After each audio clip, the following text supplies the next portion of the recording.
अन्य समाचारों पर नजर કરીશું। આંતરરાષ્ટ્રીય જળ સીમામાંથી ઓખાના માછીમારોનું અપહરણ। પાકિસ્તાન મરીન સિક્યોરિટીએ અપહરણ કરેલી 8 બોટ માછીમાર સવાર હતા। ઓખા બંદરથી નીકળેલી નલ નારાયણ બોટનું અપહરણ કરવામાં આવ્યું છે। તો પાકિસ્તાની મરીને ફાયરિંગ કર્યાનો માછીમારોએ દાવો કર્યો છે। આ ઉપરાંત 7 નવેમ્બરે 8 ખલાસી સહિત બોટનું અપહરણ કર્યું હતું। બોટ પર ફાયરિંગ કરતા એક ખલાસીને હાથમાં ગોળી વાગી હતી। तो पाकिस्तानी मरीने फायरिंग कर्यानो माछीमारोनो दावो। पाकिस्तानी मरीननुं काळुं कारस्थान सामे आव्युं छे। बोर्डर ઉપર છે પાકિસ્તાનની નેવીએ એક બોટ પકડેલી છે। એ બોટ મઢવારની છે અને પાકિસ્તાનની નેવીએ ફાયરિંગ પણ કરેલી છે અને એક ગોળી ખલાસના હાથમાં લાગેલી છે। આ પાકિસ્તાની નાફા બરકતને કોઈ નજરઅંદાજ ના કરતા। વધુ વિગતો સાથે સંવાદદાતા અશોક આપણી સાથે ફોન લાઈન પર જોડાઈ ગયા છે। અશોક, આ ઓખા બંદરેથી નીકળેલી નલ નારાયણ બોટનું અપહરણ કરવામાં આવ્યું છે, શું વધુ વિગતો? જી, વાત કરવામાં આવે તો 2 દિવસ અગાઉની ઘટના છે કે ઓખા બંદરેથી માછીમારી કરવા માટે નલ નારાયણ નામની બોટ 8 ખલાસીઓ સાથે નીકળી હતી અને જ્યાં આઈએમબી ખાતે પાકિસ્તાનની નેવીની અવળચંડાઈ સામે આવી છે કે ભારતીય માછીમાર બોટને બંધક બનાવી તેના ઉપર ફાયરિંગ કરવાનું સાથી બોટવાળાઓએ વિડીયો વાયરલ કરી અને માહિતી આપી છે કે તે બોટ ઉપર ફાયરિંગ કરવામાં આવેલું હતું, જેમાંથી એક ખલાસીને હાથમાં ગોળી પણ વાગી છે અને તે બોટ જે નલ નારાયણ છે તેને 8 ખલાસીઓ સાથે પાકિસ્તાની મરીન સિક્યોરિટીએ અગવા કરી અને પાકિસ્તાન લઈ ગઈ છે અને આ વિડીયો શેર કરી અને તેઓ ભારતની એજન્સીઓને પણ ક્યાંક સાબદા કરવાનો પ્રયત્ન કરે છે। હાલ એ માહિતી મળી રહી છે। જી વિની। જી, આભાર સમગ્ર માહિતી બદલ અશોક।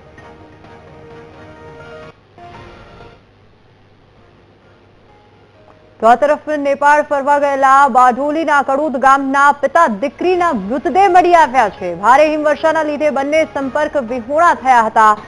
નેપાળના દુર્ગમ પહાડો પર ટ્રેકિંગ માટે ઘરેથી નીકળ્યા હતા પિતા દીકરી। 14 ઓક્ટોબરે પિતા દીકરી ટ્રેન મારફતે નેપાળ ગયા હતા અને જિગ્નેશભાઈ પટેલ દીકરી પ્રિયાંશી સાથે દિવાળી પર નેપાળ ફરવા ગયા હતા। વધુ વિગતો સાથે સંવાદદાતા નિર્મલ આપણી સાથે ફોન લાઈન પર જોડાઈ ગયા છે। નિર્મલ, સવાર સુધી પરિવાર પણ ચિંતિત હતો। સમાચાર એવા હતા કે પિતા અને દીકરી ગુમ થઈ ગયા છે, સંપર્ક વિહોણા થઈ ગયા છે અને આખરે હવે તેઓનો મૃતદેહ મળી આવ્યો છે, શું વધુ વિગતો? ચોક્કસથી કે જે પિતા કડોદ ગામના જે પિતા પુત્રી નેપાળ ગયા હતા ને તેઓ ટ્રેકિંગના શોખીન હતા। ત્યારે તેઓ ટ્રેકિંગમાં કરવા ગયા હતા ત્યારે અચાનક તેમનો સંપર્ક તૂટી ગયો હતો। છેલ્લા ઘણા દિવસથી તેમનો સંપર્ક ન થતા પરિવાર પણ ચિંતિત બન્યો હતો। હાલ પરિવાર પર એમ્બેસી દ્વારા કોલ આવ્યો છે કે જે હિમવર્ષાની અંદર 2 પિતા પુત્રીની ડેડ બોડી મળી આવી છે। હાલ ત્યાંથી જાણ કરવામાં આવી છે અને મોડ સાંજ સુધીમાં સ્પષ્ટ થઈ શકે છે કે આ પિતા પુત્રની ડેડ બોડી છે કે નહીં, પરંતુ આ સમાચાર મળતા હાલ ગામમાં શોકમય વાતાવરણ થઈ ગયું છે અને પરિવારો પણ ચિંતિત બની રહ્યા છે। જી નિર્મલ, આભાર સમગ્ર માહિતી બદલ।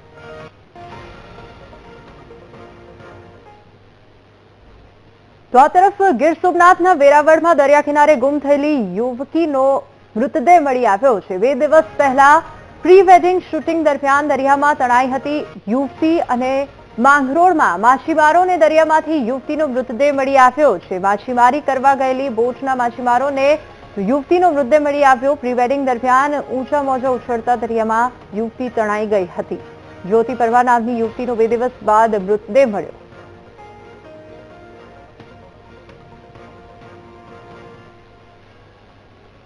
આ તરફ રાજકોટથી સમાચાર। રાજકોટમાં અકસ્માત પછી બાઇકમાં આગ લાગવાની ઘટના બની છે। રામનાથ ઇન્ડસ્ટ્રીઝ વિસ્તારમાં 2 બાઇકની ટક્કર થઈ।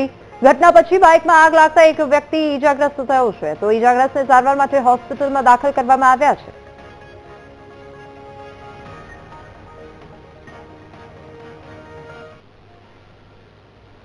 આ તરફ ભરૂચથી સમાચાર। ભરૂચમાં ગેસ લીકેજથી કર્મચારીના મોતનો આરોપ। મેઘમણી કંપનીમાં રાસાયણિક પ્રક્રિયા દરમિયાન ગેસ લીક થયો હતો અને ગેસ લીક થતા યુવરાજ યાદવ નામના કર્મચારીનું મોત થયાનો આક્ષેપ થઈ રહ્યો છે। કર્મચારીના મૃતદેહને પોસ્ટમોર્ટમ માટે હોસ્પિટલમાં લઈ જવાયો છે અને કર્મચારીના મોતનું કારણ જાણવા પોલીસે વધુ તપાસ શરૂ કરી છે। મૃતકના પરિવારજનોએ કંપની પાસેથી વળતરની પણ માંગ કરી છે।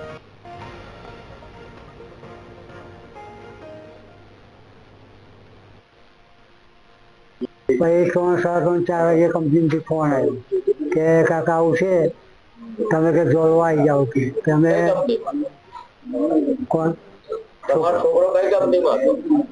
મેઘમણીમાં કે 12 વાગે ઘેરથી નીકળ્યો હોય તે પહોંચ્યો, ફોન કર્યો કે હજુ 3:30 ક્યાંથી કે પહોંચ્યો નથી. તો પછી પાછો 4 વાગે ફોન આવ્યો કે તમે જોડવા આવી જાઓ, તમારા છોકરાને દાખલ કરવાનો છે. એટલે પછી અમે ત્યાંથી રિક્ષા લઈ ને 5:32 ત્યાં પાછા પછી આવ્યા. પછી અડધે આવ્યા પછી પાછો ફોન આવ્યો કે કાકા અમે ત્યાં જ આવીએ, બહાર હાઈવેમાં ઉભા રહો. ત્યાં અમે અહીં નહીં ઉભા રહીએ. તો પછી 1 કલાક પછી ગાડી આવી.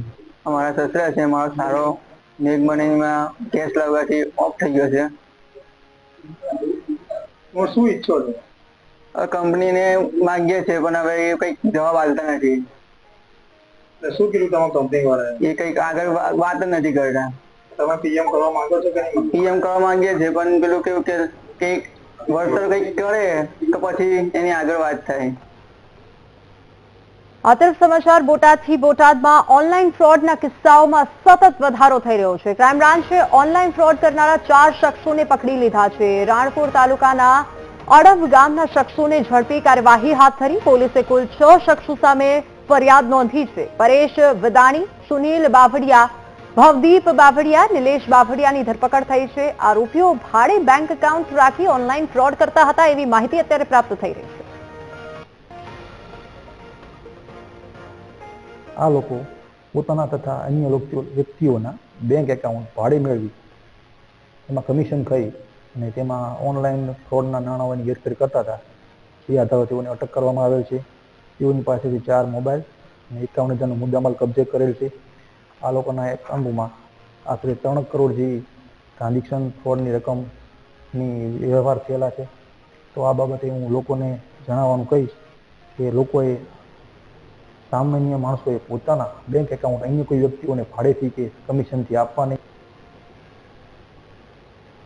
ગુજરાતમાં આઈએસકેપી સાથે જોડાયેલા 3 આતંકીને ગુજરાત એટીએસે દબોચી લીધા છે. એક આતંકી હૈદરાબાદનો અને 2 ઉત્તર પ્રદેશના વતની હતા.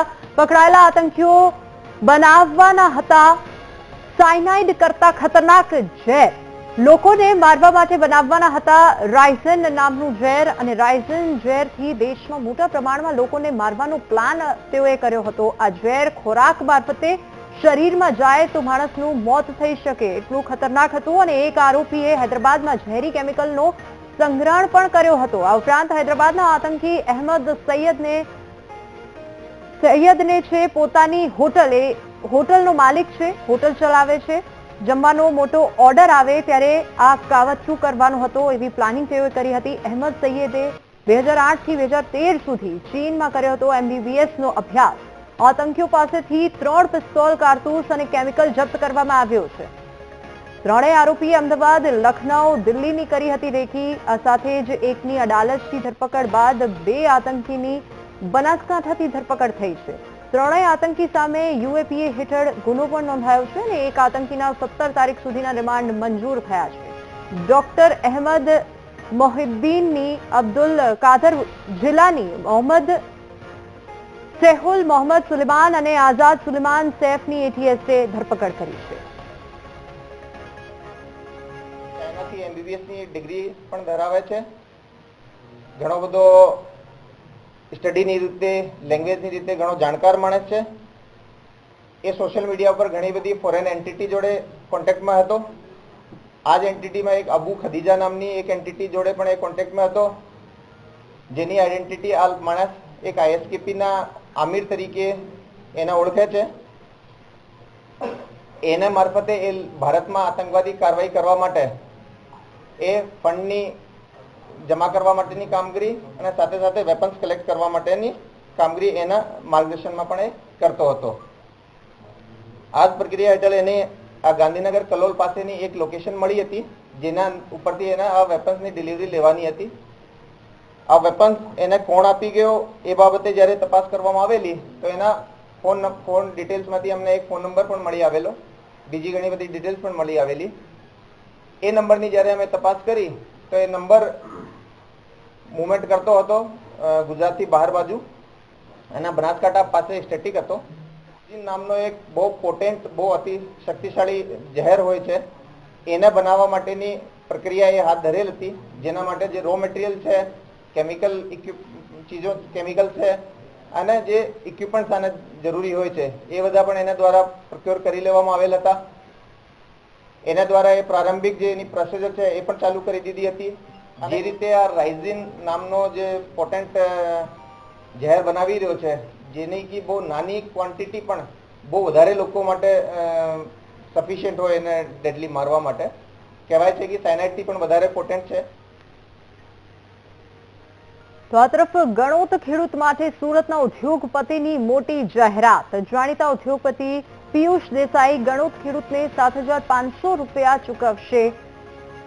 હીરાભાનો ખમકાર યોજના હેઠળ 7,500 ખેડૂતોને સહાય આપવામાં આવશે. ઉદ્યોગપતિ પિયુષ દેસાઈની અનોખી પહેલને ખેડૂતોએ બિરદાવી છે. ઉપરાંત મહત્વનું છે કે ઉદ્યોગપતિ પિયુષ દેસાઈએ હીરાબાનો ખમકાર યોજના હેઠળ 1102 દીકરીને શિક્ષણ સહાય પણ આપી છે, જેમાં રવિવારે વધુ 551 દીકરીઓને શિક્ષણ સહાયના ચેક અર્પણ કરવામાં આવ્યા છે. પિયુષ દેસાઈનું લક્ષ્ય 21,000 દીકરીઓને શિક્ષણ સહાય પહોંચાડવાનું છે. ખેડૂતો માટે એવું છે કે અમે હીરાબાનો ખમકાર કરીને એક કાર્યક્રમ ચાલુ કરવા જઈ રહ્યા છીએ. એમાં 7500 ખેડૂતોને રૂપિયા 7500ની મદદ કરશું. જે ગણોત તરીકે કામ કરતા હોય એવા ગણોતિયા ખેડૂતોને અમે આ મદદ પહોંચાડશું. નાયબ મુખ્યમંત્રી હર્ષ સંઘવીએ ડોલવણમાં જનજાગૃતિ સભા સંબોધી છે. આદિવાસી લોકબોલીમાં સંબોધનની શરૂઆત કરતા સ્થાનિકોમાં ઉત્સાહ પેદા કર્યો અને 15 નવેમ્બરે બિરસા મુંડાની જન્મજયંતિ નિમિત્તે દેઢિયાપાડામાં કાર્યક્રમ યોજાયો. નાયબ મુખ્યમંત્રી હર્ષ સંઘવીએ ભાજપ આદિવાસી સાથે હોવાની વાત કરી. અગાઉ કોઈ સરકારે ભગવાન બિરસા મુંડાને યાદ નથી કર્યા. ભાજપ સરકાર ભગવાન બિરસા મુંડાનો જન્મદિવસ ઉજવે છે. 15મી તારીખે દેશના લોકપ્રિય પ્રધાનમંત્રી આદરણીય શ્રી નરેન્દ્રભાઈ મોદીજી એ આદિવાસી સમાજનું સૌથી મોટું આસ્થાનું કેન્દ્ર દેવમોગરા આદરણીય પ્રધાનમંત્રી શ્રી પૂજા અર્ચના કરશે અને ત્યાંથી દેડિયાપાડા ખાતે જે 300મી જન્મજયંતિ ભગવાન બિરસા મુંડાજીનો ઉત્સવ બનાવી રહ્યા છે તેની ઉજવણી પ્રસંગે પધારવાના છે અને જનજાતીય ગૌરવ દિવસની ત્યાં ઉજવણી કરવામાં આવશે. ખૂબ મોટી સંખ્યામાં લોકો આ કાર્યક્રમને લઈને ઉત્સાહિત છે. બોટાદ જિલ્લાના ગઢડા માર્કેટયાર્ડ અને પાળિયાદ સબ યાર્ડમાં ટેકાના ભાવે મગફળીની ખરીદી શરૂ થઈ ગઈ છે. ટેકાના ભાવે મગફળીની ખરીદી માટે જિલ્લામાં કુલ 4 ખરીદી કેન્દ્ર ફાળવવામાં આવ્યા છે, જેમાંથી હાલ 2 કેન્દ્રો પર ખરીદી પ્રક્રિયા શરૂ કરવામાં આવી છે. બજાર ભાવ કરતા 400 રૂપિયા વધુ ભાવ આપતા ખેડૂતોમાં સંતોષની લાગણી છે. ખેડૂતો પોતપોતાની મગફળી લઈને ખરીદી કેન્દ્રો પર પહોંચ્યા હતા. બોટાદ જિલ્લામાં 9,000થી વધુ ખેડૂતોએ રજીસ્ટ્રેશન કરાવ્યું છે, જેમાંથી રોજના 100 જેટલા ખેડૂતોને મેસેજ કરીને વેચાણ માટે બોલાવવામાં આવશે.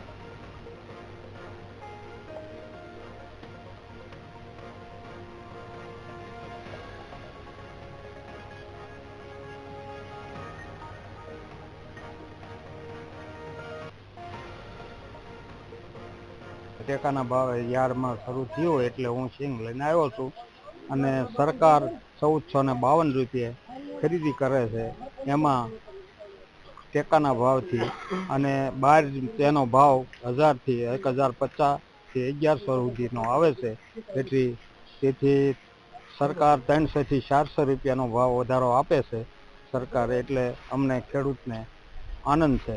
રાજ્ય સરકાર તરફથી જે આ ભાવ મળી રહ્યા છે ખેડૂતો માટે અતિ સુંદર છે અને 1452 રૂપિયા જેવો ભાવ નક્કી કરવામાં આવ્યો છે. બજારમાંથી તો 1000 આજુબાજુ જ જાય છે, 900 થી 1000ના આળેગાળે જાય છે. પણ આજે કેન્દ્ર સરકારની અને રાજ્ય સરકારની જે આ યોજના છે એ ખેડૂતો માટે બહુ લાભદાયક છે, જેથી કરીને ખેડૂત ખુશ છે. બોટાદમાં કુલ 4 ખરીદી સેન્ટર આપ્યા છે. એમાં ગઢડામાં 2 અને બોટાદમાં 2 4 સેન્ટરો આપ્યા છે.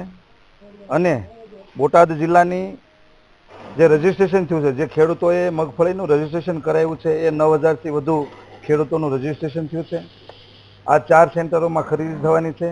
એની આજે અહીંયા ગઢડા માર્કેટિંગ યાર્ડના ચેરમેન, તાલુકા સંઘના ચેરમેન, તાલુકા સંઘના ડિરેક્ટરો યાર્ડના ડિરેક્ટરો, સહકારી આગેવાનો, મંડળીના પ્રમુખો વગેરે અને ખેડૂતો અહીં ઉપસ્થિત રહ્યા છે. દરરોજ 100 થી વધુ એટલે કે 100 આસપાસ ખેડૂતોની ખરીદી માટે અહીંથી બોલાવવાના છે. જિલ્લામાં કુલ 4 ટેકાના ભાવના કેન્દ્રોનું નિમણૂક થયેલી છે. એમાંથી ગરડા તાલુકા ખરીદ વેચાણ સંઘ અને સરદાર પટેલ સેવા સહકારી મંડળી આ 2 ગરડા તાલુકાના સેન્ટર છે. તેમજ બોટાદમાં 2 સેન્ટર છે. એક બોટાદ જિલ્લા ખરીદ વેચાણ સંઘ તથા બોટાદ તાલુકા ખરીદ વેચાણ સંઘ. એ 2 સેન્ટર બાબરકોટ અને બોટાદ પ્રોપર યાર્ડમાં શરૂ થવાના છે. જે પૈકી બાબરકોટ આજે શરૂઆત થઈ ગઈ છે અને આવતા 2 દિવસમાં વધુમાં 4 સેન્ટર કાર્યરત થઈ જશે. વિરામ બાદ આપનું સ્વાગત છે. રાજકોટમાં SNK ચોક નજીક કાર ચાલકે અકસ્માત સર્જ્યો છે. રાજકોટથી આ સમાચાર. પાછળથી આવતી કારને ચાલકે બાઇક સવારને અડફેટે લીધા. પતિ પત્ની અને દીકરી બાઇકમાં સવાર હતા. અકસ્માતમાં ઈજાગ્રસ્ત થયેલી દીકરીની હાલત ગંભીર છે. 2 દિવસ પહેલા થયેલી ઘટનાના સીસીટીવી પણ સામે આવ્યા છે તો પોલીસે ગુનો નોંધી કાર્યવાહી હાથ ધરી.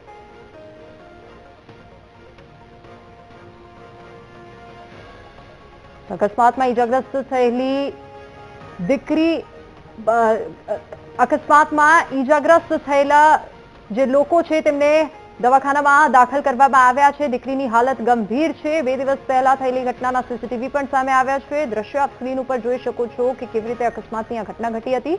પતિ પત્ની દીકરી બાઇક પર સવાર હતા અને પોલીસે ગુનો નોંધીને વધુ તપાસ હાથ ધરી છે.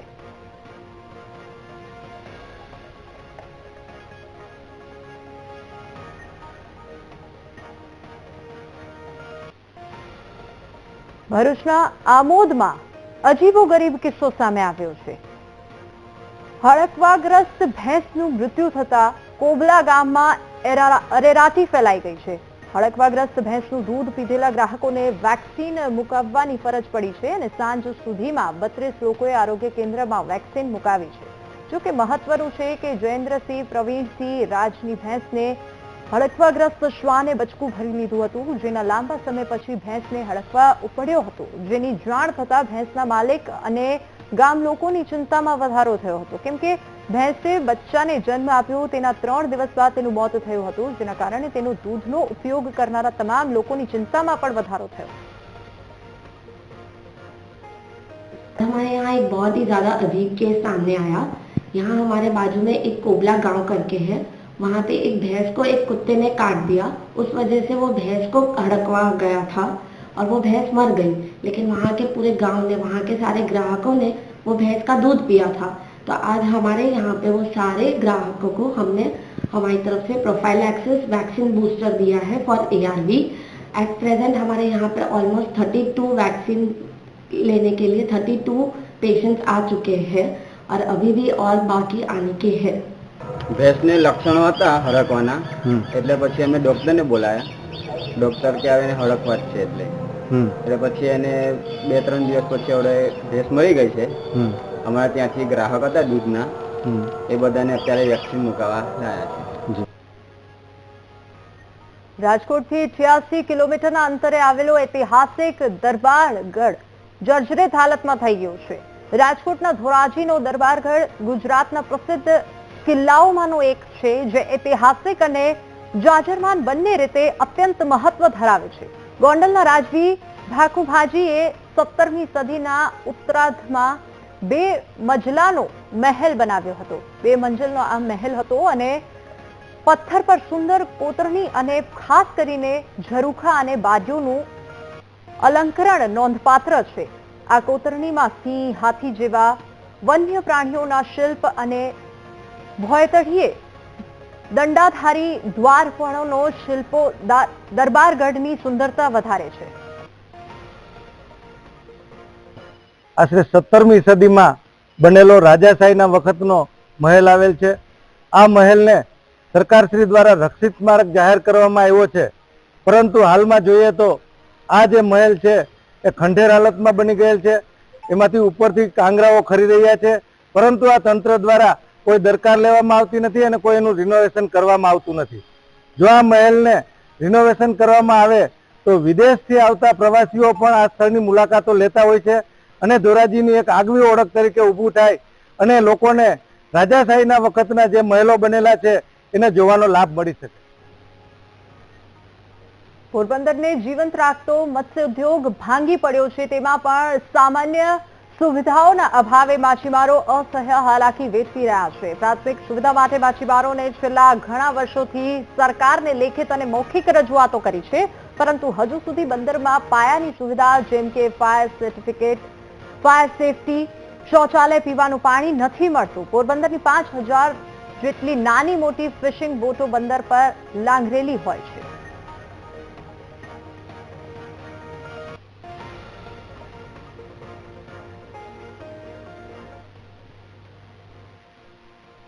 પાયાની સુવિધા માટે રજૂઆતો કરી હવે અમે કંટાળી ગયા છે.